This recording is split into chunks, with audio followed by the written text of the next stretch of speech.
All right, welcome to another episode of the Field of 68 2024 NBA Draft Prospect Profiles presented by Unified Healing. And today we have former G League Ignite head coach Jason Hart, now currently a Kentucky assistant coach, breaking down the game of one Ron Holland, who was the #1 player in the country at one point before he decided to go the NBA G League Ignite route over going to, I believe, the Texas Longhorns. Measured in about 6'6.5" without shoes, 200 pounds. Again, was a top high school player coming out of Duncanville, Texas. And all right, Jason, I want you to start with Ron Holland's strengths. What are the things that he's going to bring to an NBA team that are going to be translatable right away? Yeah, so he's a 6'7" wing. he's very, very fast in open court. So that means he has the speed to get out and run on both ends of the court, offense and defense. He's a very, very good athlete. He tracks the ball really well. So he can tracks the ball really well to get steals. And then his motor. I think what he has from day one, he has a motor. He competes, and he played winning basketball. USA he won, Duncanville he won. When he got to Ignite, the development was hard on him in terms of like winning, but he's going to bring a winning attitude to a locker room, and he's going to compete every single day. Yeah, that's what everybody kind of talked to me about, and I saw him a couple times, and it was his motor, how hard Yes. he played.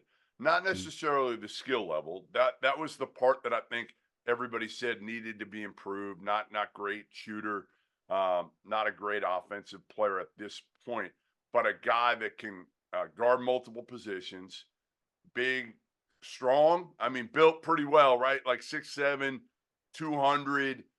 What else? Like on the defensive end, can he go into an NBA game now and make an impact, or is it physically he could, but mentally he's still got to, obviously he's got to mature on that end?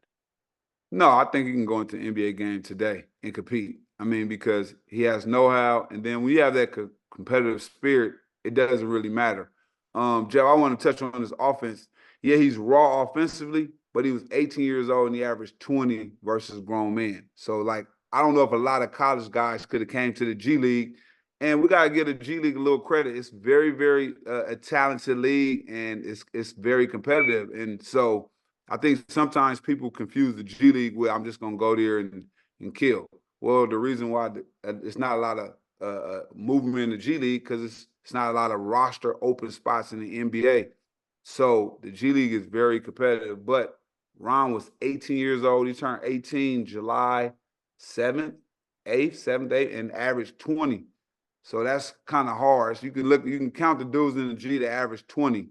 And so he was one of those guys. And prior to his thumb injury, he was leading the G League in steals as well. So what he at? Yeah, he's untapped offensively, like he's raw still, but you can see, the path, and that's the job of the NBA to shape and mold, a la Kawhi Leonard before everybody went crazy. Nobody knew Paul George was going to do what he did. So the NBA can see what they need to see, and then he'll continue to develop.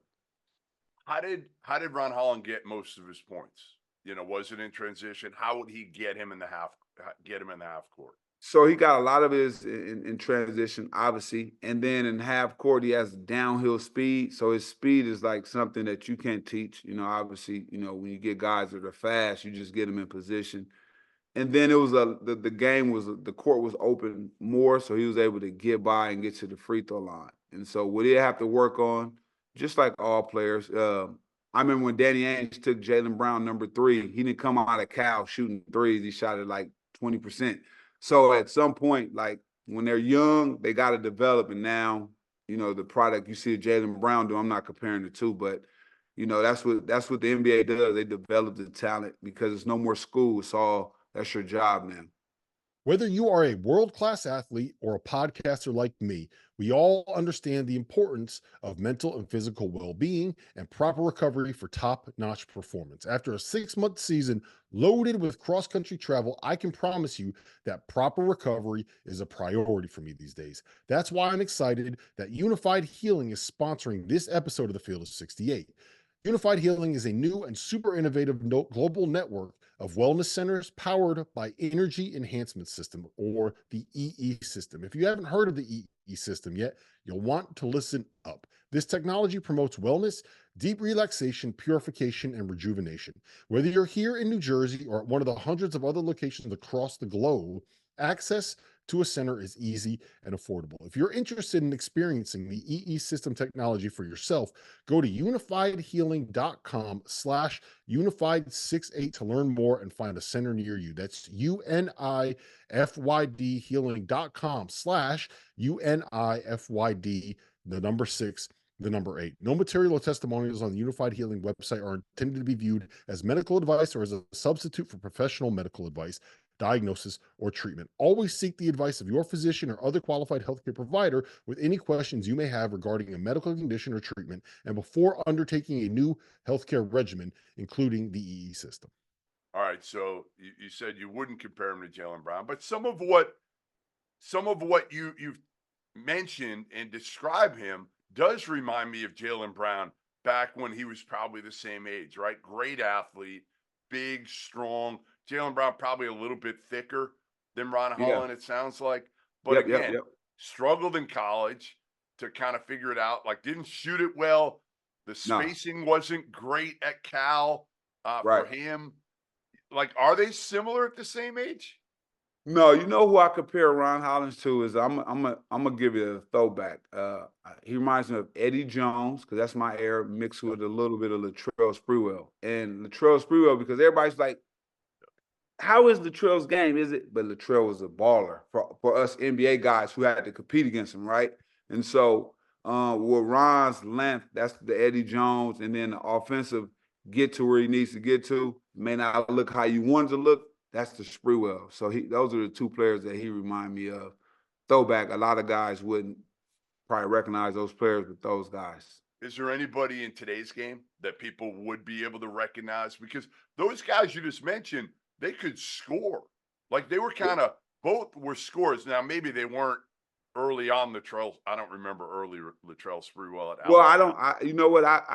For today's game, he's just a different player. You know what I mean? And like, you know, he did average 20 points. So I don't want to put him on somebody today. I just can't compare him to somebody who I think today, he's his own. You know, normally I have comps for current guys, but for him, I like Sprewell and Eddie Jones.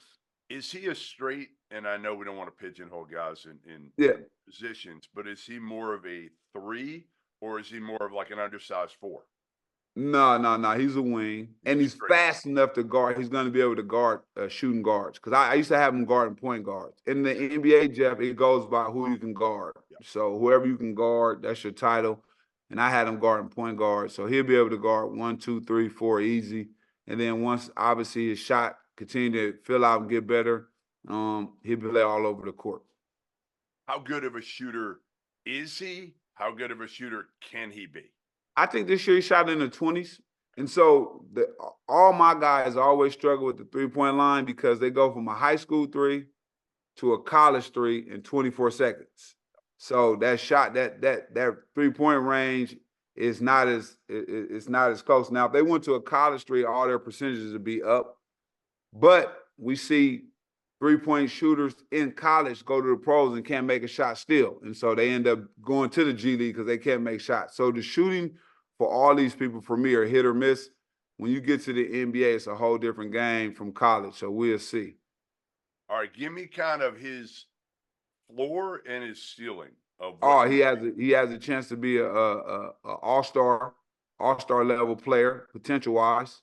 And then if he continue to work, maybe he can slide into like that Jonathan Kuminga.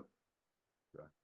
Jonathan Kuminga, remember early on, they thought Jonathan wasn't as good. He just didn't get the opportunity. And so now if Jonathan got traded today, he'll have every team in the whole NBA try to take him, right? That's how I go.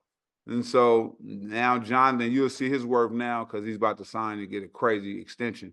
So it took him a little time because he was on the veteran team, but he could top out like a Jonathan Kuminga. And what's his floor? Like, what's the lowest side that you know, being a rotation second unit guy with energy? Well, you just never know. It's all about opportunity. I don't want to be wrong on my eval because it may surprise us both. But I know his ceiling could be like the Jonathan Kuminga. And then if you go to a losing situation, obviously you got to play early. But if you go to a team where it's winning, they buy you the vets early. So you just got to go in, put his head down, and just keep working. What's your biggest concern with him? What's the one thing that you would talk to him about that he's got to really work on before he gets to the league or the first year? Yeah, just patience, being able to read the game offensively and defense, and just patience. Like I said, he was freshly 18 years old. He had turned 18 July 8th, and he played the whole G League at 18. So he won't get drafted. I mean, he's going to get drafted at 18. So that comes with maturity and time. And then, you know, the more games they get under their belts, the better they mature. And so it's all with these young guys, just patience. All right, there it is, the breakdown of Ron Holland by his former coach of the G League Ignite, Jason Hart. Make sure you tune in to all the Field of 68 2024 NBA Draft Prospect Profiles presented by Unified Healing. We have pretty much everybody you want to hear from on the Field of 68. Thanks.